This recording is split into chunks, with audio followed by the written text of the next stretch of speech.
अभिषेक झा जी, नीतीश कुमार भी तो पीछे नहीं है ना इनमें, वो भी तो उन्होंने भी तो किया है ना उद्घाटन, तो उनके द्वारा क्यों किया गया उद्घाटन? जरा एक एक करके मैं सर आ रही हूँ सर, ऐसे तो फिर बाकी गेस्ट का नंबर ही नहीं आ पाएगा, बाकी गेस्ट का नंबर ही नहीं आ पाएगा। दूसरी बार में जब सेकंड टर्म में आऊंगी तो प्लीज तब आप कहिएगा। अभिषेक झा जी,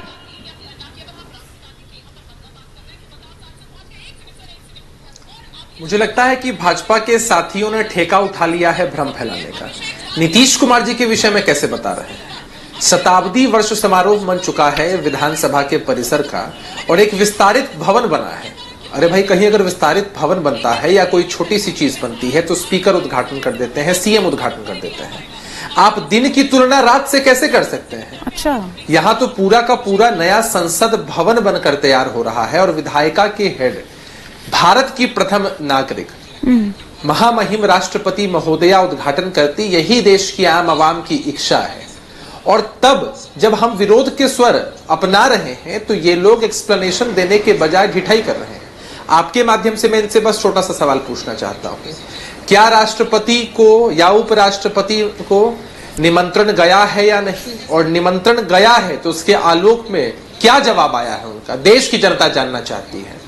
आप प्रोटोकॉल की धज्जियां उड़ा रहे हैं, लोकतांत्रिक मूल्यों की धज्जियां उड़ा रहे हैं और सोच रहे हैं कि देश का विपक्ष चुपचाप मौन होकर इसको देखेगा, तो ऐसा कतई नहीं होने वाला है। हम इसे बर्दाश्त नहीं करेंगे, लोकतांत्रिक तरीकों से हम इसका विरोध करेंगे।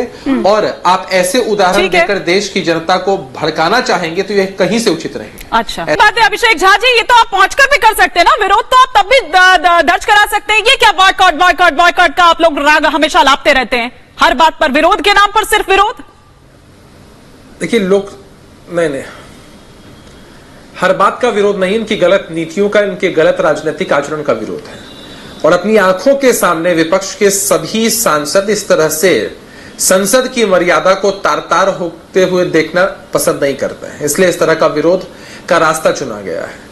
जब राष्ट्रपति जी का चुनाव हो रहा था और जिस समय द्रौपदी मुर्मू जी का नामांकन हो रहा था, यही भाजपा के नेता चिल्ला चिल्ला कर बता रहे थे, महिला हैं, आदिवासी हैं, हमने इनको मौका दिया है। इससे पहले रामनाथ कोविंद जी की जाति बताते नहीं थकते थे, अपने मंत्रिमंडल में जो लोग शामिल होते हैं उनकी जाति बताते थे, प्रधानमंत्री जी को पिछड़ा बताते थे, इतना कुछ करते थे। लेकिन जब सचमुच सम्मान देने का मौका आया कि संसद के नए भवन का उद्घाटन महामहिम राष्ट्रपति के द्वारा होना चाहिए था, उस वक्त ये लोग पिछड़ गए।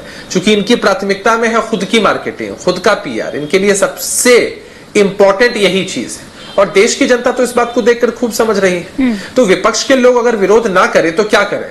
या इस तरह से संसदीय परंपराओं को तार-तार करें और विपक्ष के लोग उसमें सम्मिलित हो जाएं? विपक्ष के लोग सम्मिलित नहीं होंगे और ये दिन भारत की राजनीति के काले इतिहास के रूप में याद किया जाएगा।